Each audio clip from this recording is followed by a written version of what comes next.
This is James Lupton for Round 8 Boxing. Delighted to join with Owen Corrigan. Owen, how are you, mate? Oh, good man, how are you? Yeah, very good. Thank you. Very good. Um, Before we get into your next fight, which is coming up very soon, I want to sort of go back a little bit to the beginning.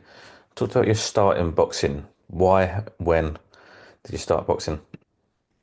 Yeah, so I've been in boxing a while now. I started when I was about 14, 15. I played all sports, played Gaelic football, bit of rugby, a bit of soccer. My uncle was a boxer. He got into boxing late. And he asked me that one day, could he bring me down to the gym? At the time, I was a chubby little chubby kid, and was never bullied, but always kind of the pick of the joke. So my uncle was trying to toughen me up a bit. He brought me down to the club and just fell in love with it, man. Just absolutely fell in love with it. After about 2 months of it, and I had a fight lined up, and I couldn't wait, and got in trouble with my dad. My dad stopped me boxing. He said, "You're not allowed to box." And eventually, I managed to sneak out a few times to the local gym, so a different gym nearby in Enniskerry Boxing Club. And my dad found out, but he also found out that I was doing well. So he was like, "You know what? Just go with it, son." So I've been boxing a few years there, had some good fights. I fought some good lads, was in a lot of competitions. And then just when I turned about 19 or so, as most lads do, kind of went a bit off the rails, was going out partying, doing things I shouldn't be doing. I stopped boxing for maybe 2 years, 3 years. I actually moved to Tenerife with mates, and like that, we were partying all the time. I met a mate from Manchester. I'm going to shout him out, Lee Geddes. He has his own gym in Manchester, Brick City. He brought me up to the MTK gym, to Boxeo Papadano, and he brought me in there, held pads with me, did a bit of sparring, and they were impressed enough. They said to me if I'd like to stay there and they take me on. So I trained there at Boxeo Papadano in Tenerife for 2 years. Got some great experience, some great sparring, sparred a lot of good champions. Ivan Zuko, who's fighting Cam Simpson this week, sparred him. Artem Haroyan, sparred him, became very good mates with him. He was WBO Continental Champion. Paul Keane from Scotland, you know, a lot of good names. Training alongside Chantel Cameron, Jamie Moore. But yeah, so it kind of got to the stage, and I headed back home. So I headed back home. Maybe I can't remember how long ago now, but I was training the Lewins gym in Dublin, and we're supposed to turn pro there. Just never happened. Got to a bit of a head loss, and made a last minute decision to move to Australia. And since then, it's been head down, working flat out, and focusing on the dream, focusing on boxing. I'll take you back to a few points that you mentioned there. Firstly, your dad stopped you from boxing, but you snuck out, went back into the gym, and they found out, and he said, "You're doing quite well. Stick at it." What did that feel? That acceptance from your dad to let you go back to boxing? How was that for you? Yeah, it was mad. But he's old fashioned. You know, he's very old school. Um, he's a hard working man. You know, he was like a great dad. He always did whatever he could for us and whatever. But um, yeah, he was always working. So like he wouldn't have been to all the say football matches or rugby matches, whatever. But I remember I fought in the Michael Andrews, which we kind of like the Leinster Dublins in Ireland, and I got my first fight. I knocked the guy out in the second round, and he was there at it, and he was just mad. He was so proud of me. And the next day we fought Paddy Donovan's brother, who be just being back from the Europeans, and this is my I think my second fight. And yeah, he turned me over fairly quickly, but yeah, I just remember my dad putting the hand over me and saying, "Well done, son." He's proud of me. That was yeah, class. Yeah, very nice now, I have to admit. You mentioned as well out in Spain, you've sort of gone off the rails a little bit. You've gone out to be a bit of a party boy over there. And then next thing you know, you're in the gym, you're sparring, you're surrounded by Jamie Moore, Chantel Cameron as a world champion, all these big names that you mentioned.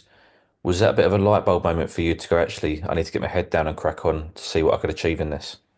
Yeah, completely. Like it's mad because I always said if ever I got any opportunity, I'll take it. Doesn't matter what it is. I'll take the opportunity whatever. Never say no to an opportunity. And I walked into the gym and straight away, boom, like all these coaches I've seen on Instagram and whatever. I think we had TikTok back then, but I was seeing them, I was like, oh my God, these are here. Like, this is an opportunity in itself. Because I always knew I could box. I had me boxing a while, but I always knew, like, I had ability to do something. And so I remember just like hitting the bag, but hitting the bag as hard as I could and as fast as I could. And then when they said we'll take you on, like that was unbelievable. That was the light bulb moment, like you said. I remember even my mates, like my good mates at the time, they were saying like, "Hey, just go for it. Just go for it. Like don't be going out partying with us. Don't be doing whatever. Like this is your opportunity now." So yeah, I took it by the balls, but it's funny the same sentence. You have to make a lot of sacrifices, like so. A lot of people got cut out, and then also in the same sentence, a lot of good people. I, you can't really keep in touch all the time because when you're driven on something and you're focused, you have to go on your own and just and put the head down and go for it. Obviously, you mentioned move to Australia where you are now. You said that when you was in Dublin, you was looking at turning professional. It didn't happen. You moved to Australia, but you still competed as an amateur in Australia first before turning pro. So talk about any differences between the amateur sort of boxing over in Ireland compared to Australia. Yeah, Ireland's a bit different to even the UK, where like you can get a lot, you can fight a lot more regularly. In Ireland, there's not a whole culture for regular fights. I was in Monkstown Boxing Club before I left, and it's a great club. And in Ferguson, they put on exhibition fights every weekend. But their exhibition fights are you don't weigh in, you don't win, you don't lose. It's not the same. In Australia, like you be fighting every week. You really could go on to you could fight every week. I didn't fight every week now because just wasn't in the plans. I came over here and the plan was when the second I got on the flight, I said I'm turning pro. I'm turning pro. I got to know my coach Dan, and he put in the plan. Said, "Look, we're gonna make a bit of a name for yourself first. You and me need to work together, see what works for you, what doesn't work." So we did a few training camps. We had 3 amateur fights. We found out what works, what doesn't work. We bet some good names in the amateurs and got a name and a platform to turn pro on. You obviously made your pro debut in November, started with a bang, knockout.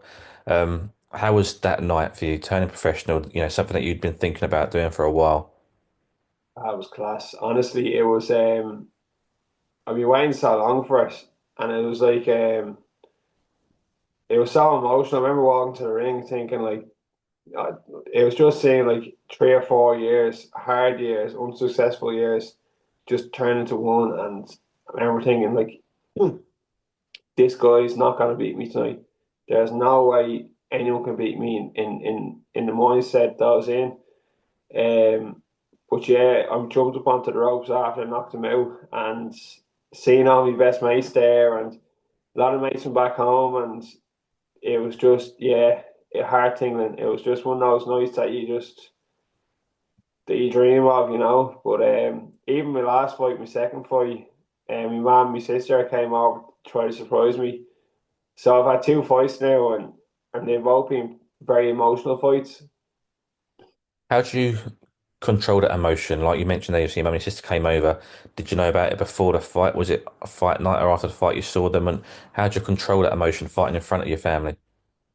Yeah, I actually found out a few weeks before they came over they're going to try to surprise me. So I knew all about it. I seen them before the fight briefly. Same as every fight, you just have to switch off. Just have to become numb. You know, I don't normally get nervous of a fight until I get to the arena, and then it's like, all right, it's game on. And even in that, the nerves, it's not so much nerves. It's more like it's time to get serious. I'm good at shutting things out. Very good at, and yeah, it's just when you walk to the ring, you just have to be so numb to everything that's going on. I think I've got good experience that I'm capable of doing that. I want to talk to you about activity and how important it is for you at this stage of your career. Obviously, you debut in November, fought in March, fighting again now at end of May. How important and key is it for you to keep busy?